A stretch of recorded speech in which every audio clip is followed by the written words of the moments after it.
देखिए पत्रकार महोदय, दिल्ली का योगी कपिल मिश्रा, हम कह रहे हैं प्रधानमंत्री, तुम कह रहे हो 5 साल के, मैं कह रहा हूँ 20 साल तक मोदी कहीं नहीं जा रहा। मोदी जो है ना वो वर्ल्ड का सबसे बड़ा, सबसे प्रसिद्ध और सबसे पावरफुल मैन के नाम से उभर गया है। किसी टाइम पे लोग अमेरिका, यूएन और Japan, German, Australia, Russia, China बोलते थे। आज चाइना वाला भी पानी भर रहा है उनके आगे। दिल्ली को बचाना है तो कपिल मिश्रा को लाना है। अरे उसके घर में जाके पूछो जिसका दीपक बुझा है। या भैया इस दीपक की बात नहीं कर रहा हूँ, सबके घर के दीपक जलते रहेंगे और इसके लिए तो सोचना भी मत। सामने से आना तो बता भी दूंगा।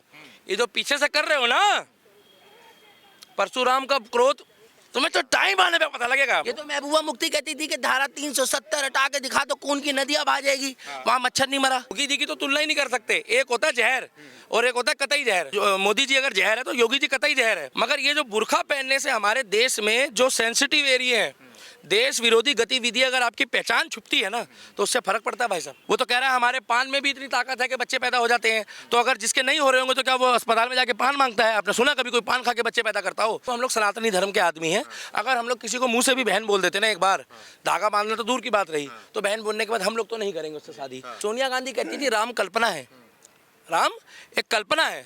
वो कल्पना यूएन जो है ना, यूएन, यूनाइटेड नेशन, ए भैया कांग्रेस वालों, यूनाइटेड नेशन ने कहा है कि राम सेतु है, था और रहेगा। नहीं भैया मैं भरा पड़ा हूं, पहले सुन लो। गिरगिट हो या कुछ हो, जनता जनार्दन है दिल्ली की, उसने वोट दिया है। तो बीजेपी वाले जो है वो दूसरे पे कीचड़ उछालने से अच्छा पहले अपना घर देखें। तो भैया हमारा वोट नहीं रुको अभी 1 मिनट रुक जाओ, आप तसल्ली रखो। समर्थक बनो, मगर ऐसे समर्थक मत बनो कि अपनी पार्टी का समर्थन करते करते में जो है ना सामने वाले को देखो वो गलत भी था। कैसे ले आया 134 सीटें, 136 सीटें क्यों ले आया? बताइए ना। क्योंकि ग्राउंड लेवल पे जितने लोगों को इन्होंने जो है क्या कहते हैं नजरअंदाज करा है, उसका हर्जाना भुगत रहे हैं। अरे मोदी योगी की नीति अच्छी है, मोदी और योगी की नीति से तुम एमसीडी के इलेक्शन थोड़ी जीतोगे। धारा 370 राष्ट्रीय मुद्दा है। हम कह रहे हैं प्रधानमंत्री, तुम कह रहे हो 5 साल के, मैं कह रहा हूँ 20 साल तक मोदी कहीं नहीं जा रहा। मैं कह रहा हूँ नहीं जा रहा, क्योंकि जिसने राम मंदिर बनाया है हमारे आस्था का विषय है। जो मेरे राम का है वही मेरे काम का है। मगर हम अगर राम मंदिर को जाके अभी गली कूचे में जोड़ेंगे, फिलहाल मोदी जी के नाम से वोट नहीं लिया जाएगा। इन्होंने दिल्ली प्रदेश अध्यक्ष को क्या सोच के बनाया, पहले आप बताओ। चलो आप बताओ, पत्रकार हो आप, क्या सोच के बनाया? मेरी बात सुनो, आप मुद्दा से मत भटकिए, मेरी बात बताइए। मुद्दे से भटक गए? मैं हिमाचल प्रदेश इलेक्शन हार गए बेचारे। मैं हिमाचल प्रदेश की बात कर रहा हूँ। जिस तरीके से बीजेपी हिमाचल प्रदेश में हारी है, ठीक है, यहाँ पे एमसीडी में हारी है, कई उपचुनाव हारी है। बताया जा रहा है कि बस ये सेमीफाइनल था, हार गई है बीजेपी। अब इस बार उनको बीजेपी को लोकसभा से हटाना है। नहीं, लोकसभा से तो खैर हटाना इनको असंभव है। लोकसभा से तो देखो मोदी जो है ना वो वर्ल्ड का सबसे बड़ा, सबसे प्रसिद्ध और सबसे पावरफुल मैन के नाम से उभर गया है। किसी टाइम पे लोग अमेरिका, यूएन और Japan, German, Australia, Russia, China बोलते थे। आज चाइना वाला भी पानी भर रहा है उनके आगे। क्योंकि चाइना में आज भी कोविड फैल गया है, मगर भारत में आज भी लोग बिना मास्क के घूम रहे, बूस्टर लगवा के, और किसी के जेब से 1 रुपये नहीं लगा है। उल्टा जो विपक्ष में दोगले बैठे हैं ना, देशद्रोही भी, सबको नहीं बोल रहा, नाम तो नहीं लिया ना भाई साहब किसी का, तुम लोग बुरा मान जाओगे। जो हो गए तो वो तो चिढ़ जाओगे, दिल्ली दीपक ने देशद्रोही बोल दिया। उन लोग को बोल रहा हूँ जो है, उन्होंने भी बूस्टर लगवाया है। क्योंकि जिस टाइम पे मौतें हो रही थी ना, उस टाइम पे मोदी जी के ऊपर कीचड़ उछाला जा रहा था कि ये मोदी वैक्सीन है, हम नहीं लगवाएंगे। आज वो लगवा के बैठे हैं चैन से। वैक्सीन लग गया, लोग खुश हैं अपने हाल में। मेहरबानी थोड़ी क्या है। देखिए भाई साहब, 2024 में लोकसभा के इलेक्शन में 7 सीटें हैं दिल्ली की, 7 सांसद हैं। 7 सांसद की अगर आप चाहते हो कि सीट ना टगमगाए और रिपीट करे, कुछ तो ट्रिपलिंग भी करेंगे, कुछ लोग रिपीट करेंगे, और हो सकता है कि कुछ फ्रेश चेहरा भी आ जाए 1 मिनट के लिए। जैसे गौतम गंभीर बढ़िया आदमी है, हमारे क्षेत्र से तो थोड़ा सा 50-50 है। ये प्रदेश अध्यक्ष को बुलाकर दिल्ली को बचाना है तो कपिल मिश्रा को लाना है। कपिल मिश्रा की बात कर रहे हैं? बिल्कुल लाओ। क्यों? मेरी मर्जी है, मेरा मुंह है, मैं बोलूंगा। अभी व्यक्ति की आजादी है, मन की बात मोदी के बाद दिल्ली का दीपक भी कर सकता है। लेकिन क्यों कपिल, क्यों का क्या मतलब है भाई? मेरी मर्जी है, फिर तुम क्यों पूछ रहे हो? कुछ वजह होगा, वजह बताइए ना। जो बंदा मेरे काम का है, जो बंदा मेरे राम का है, जो बंदा मेरे धर्म का है, मैं तो उसको पसंद करूंगा। आपके काम का है ना, दिल्ली के काम के है कि नहीं? अरे भाई कन्हैया कुमार किसका था? वो कन्हैया कुमार देश का बेटा था। कौन था कन्हैया कुमार? जो मारा गया, कन्हैया कुमार साहू। जो बंदा 2 दिन के अंदर बिना किसी फंड के, बिना किसी स्वार्थ के एक व्यक्ति के साथ खड़ा होता है और खड़ा होकर कहता है कि मैं अपने धर्म के व्यक्ति के साथ हूं, और अगर कोई किसी के ऊपर अत्याचार करता है, धर्म विरोधी गतिविधि करता है, तो मैं उसकी सपोर्ट करूंगा। तो आपको कोई दिक्कत तो नहीं पत्रकार महोदय? अरे उसके घर में जाके पूछो जिसका दीपक बुझा है। या भैया इस दीपक की बात नहीं कर रहा हूँ, सबके घर के दीपक जलते रहेंगे और इसके लिए तो सोचना भी मत। सामने से आना तो बता भी दूंगा। ये जो पीछे से कर रहे हो ना, परशुराम का क्रोध, तुम्हें तो टाइम आने पे पता लगेगा। मुद्दा नहीं भटकाना चाहता मैं, इसलिए वहीं आ जाओ। दिल्ली को अगर बचाना है तो कपिल मिश्रा को लाना है। अच्छा।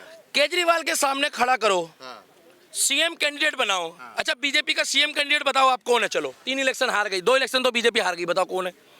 पिछली बार इन्होंने, इससे पिछली बार इनके पास कोई सीएम का चेहरा ही नहीं था। पब्लिक ने बोला किसको बनाएंगे, केजरीवाल को बना दिया।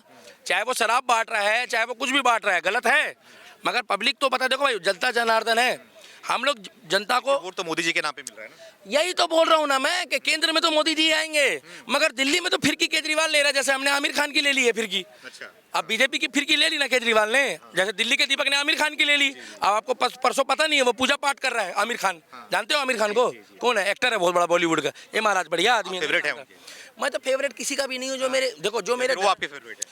नहीं भाई, मेरे वो फेवरेट नहीं। मेरे फेवरेट पता है कौन है? जो सड़कों, ये जो अपने बॉर्डर में जो सिपाही खड़े हैं ना, आर्मी वाले, मैं उनको अपना फेवरेट मानता हूँ।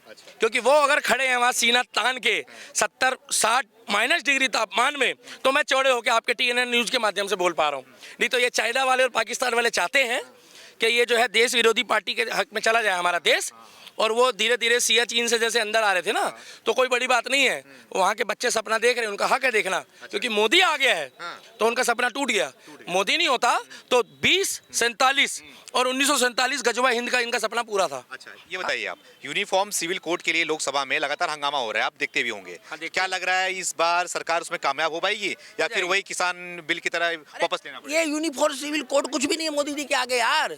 ये तो महबूबा मुफ्ती कहती थी कि धारा 370 हटा के दिखा तो खून की नदियां बहा जाएगी, वहाँ मच्छर नहीं मरा। और ये फारूक अब्दुल्ला जी कहते थे कि भैया हमें फक्र है, हम मुस्लिम हैं। अरे हमें भी दिक्कत नहीं है कोई, आपका धर्म है, आप कहो फक्र है, हम हिंदू हैं, हमें हिंदू होने पे फक्र है।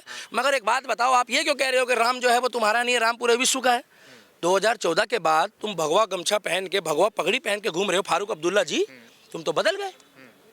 फारूक अब्दुल्ला जी तुम तो बदल गए। क्यों बदल गए? क्योंकि मोदी है तो मुमकिन है, और योगी है तो महामुमकिन है। योगी तो अलग ही चीज है यार, योगी जी की तो तुलना ही नहीं कर सकते। एक होता है जहर और एक होता है कतई जहर।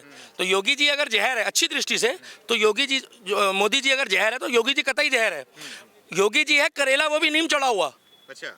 एक तो करेला ऊपर से नीम चढ़ा हुआ, तो डबल कड़वा है ना वो। मगर दुश्मनों के लिए, दुश्मनों के लिए।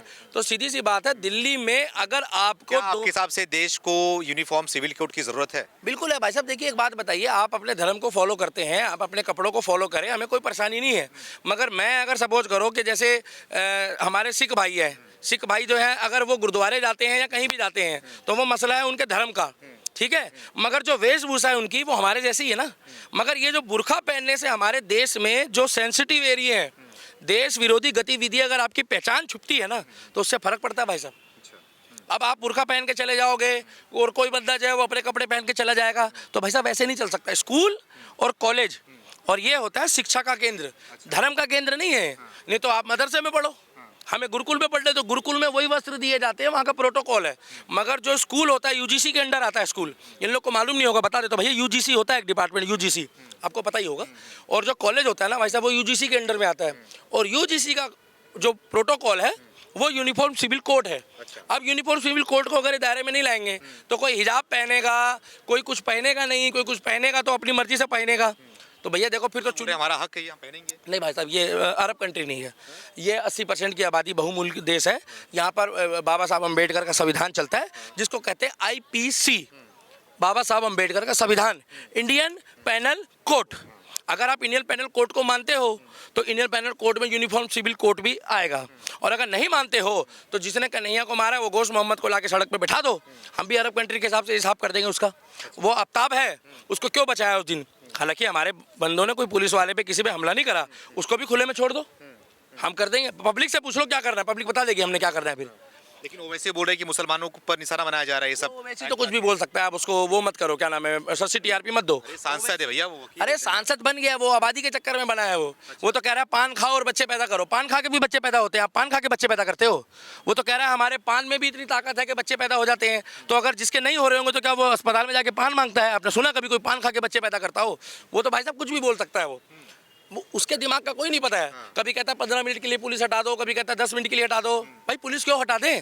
क्या पता तेरे ही बंदे तेरे को चिपट जाए पुलिस हटाने के बाद, क्योंकि उससे भी कुछ लोग किल से पड़े हैं।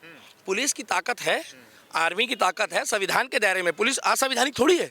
मगर वो कह रहा है पुलिस हटा दो, कभी वो कहता है ये हटा दो, कल को वो कहते हैं कि भैया मैं लंगोट पहननी शुरू कर दूंगा। इलेक्शन आ रहा है, वो वैसे पहनता है, वो कुर्ता पैजामा नाड़े वाला, क्या पता वो लंगोट पहनना शुरू कर दे। लंगोट तो पहलवान पहनते हैं हिंदुओं में, क्योंकि उसको इलेक्शन जो है ना वो जीतना है।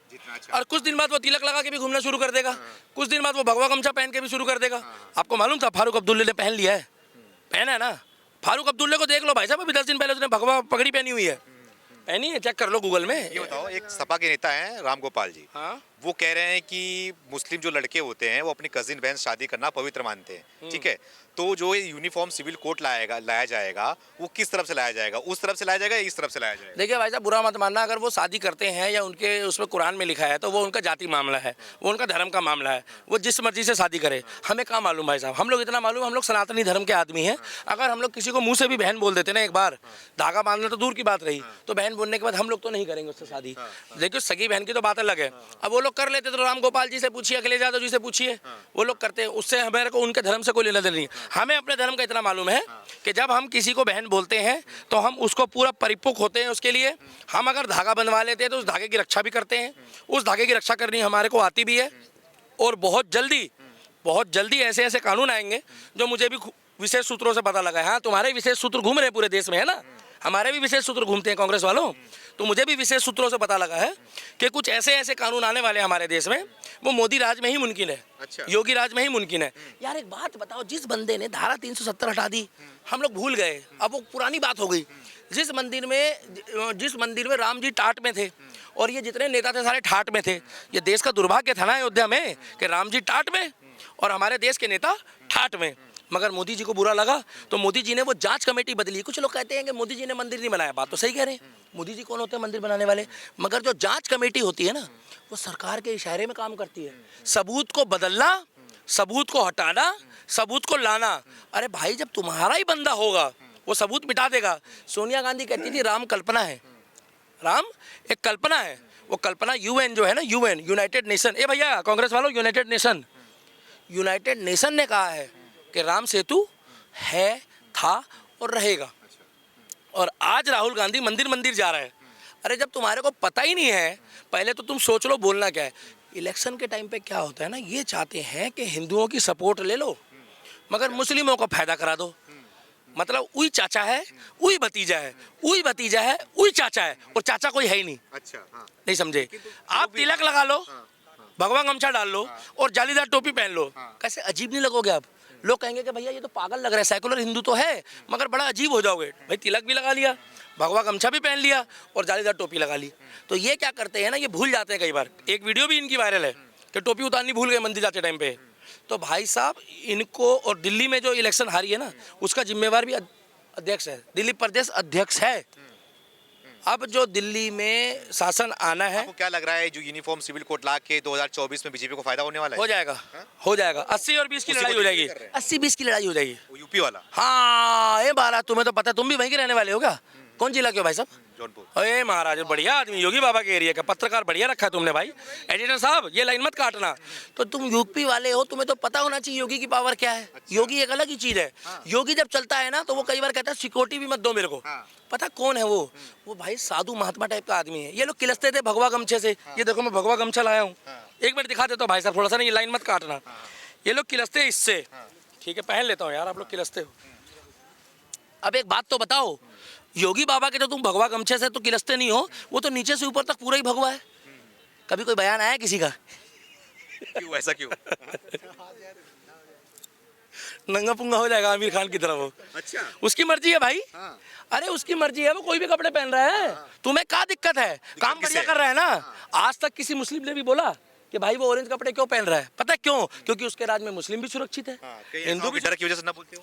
हाँ ये महाराज सारा पता है, जौनपुर का है भाई। ये सब मेरा आधा जवाब तो यही दे रहा है। ये तो प्रवक्ता भी बन जाएगा कुछ दिन में। तो भैया बुलडोजर नहीं चलेगा, वो यूनिफॉर्म सिविल कोड के दायरे में नहीं आता।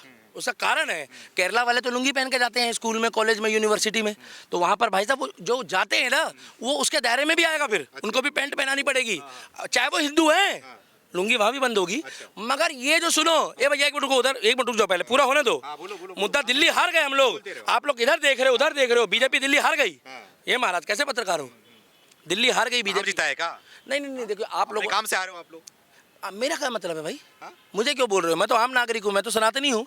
मेरे को तो बुल की गुस्सा ये आया है। वोट नहीं दिए इसलिए हार गए जी। नहीं नहीं नहीं नहीं नहीं भाई, सुनो सुनो सुनो सुनो, ये ग्राउंड लेवल के जितने भी लोग थे उनको नजरअंदाज करा है। दिल्ली प्रदेश अध्यक्ष जमीन में बैठ के फोटो नहीं खिंचाता, जमीनी आदमी नहीं है वो कुर्सी में बैठ के लोगों के साथ फोटो खिंचा रहा है। वो ऐंठ में रहता है। और ऐंठू आदमी मोदी जी भी इतना ऐंठू ने, मोदी जी ने ना सफाई कर्मचारियों के पैर धोए थे। इनको क्या मालूम दिल्ली प्रदेश अध्यक्ष को, जिसको हटाया अभी 4 दिन पहले, इसी के चक्कर में हारे बीजेपी। पिछली बार जो हारे थे वो उसके चक्कर में हारे थे, जिसको हमारा सांसद भी बनाया है। अरे कपिल मिश्रा को लाओ ना आप आगे, दिल्ली बचाओ। अच्छा, कपिल मिश्रा को लाओ आगे, क्या दिक्कत है? सबको साथ लेके चलेगा। और अगर कपिल मिश्रा से इनको दिक्कत है तो ओवैसी को अपना दामाद बना लो। देखिए पत्रकार महोदय, दिल्ली का योगी कपिल मिश्रा, दिल्ली का योगी अच्छा। कपिल मिश्रा, अगर योगी मॉडल लाना है दिल्ली में तो एक मुख्यमंत्री को 2 जगह तो काम नहीं करवा सकते। अच्छा, तो कपिल मिश्रा को यहाँ पर आप बनाओ और हर हफ्ते योगी जी के साथ बिठा के चाय पिलाओ, हाँ। बस। क्या फायदा होगा उसका? फायदा ये होगा, जैसे मध्य प्रदेश हमारे मामा ने संभाला है, हाँ। आसाम आपका संभाला हुआ है अपना हेमंत बिस्वा हेमंत बिस्वा शर्मा जी ने। ओए होए, आपको तो नाम भी आता है, बढ़िया आदमी हूँ। तो वैसे दिल्ली का योगी कपिल मिश्रा को लाना है और दिल्ली बचाना है। दिल्ली का योगी कपिल मिश्रा बेस्ट है और अरविंद केजरीवाल के लिए बहुत बड़ी चुनौती हो जाएगी और चुतियों से हम निपट लेंगे। जय श्री राम।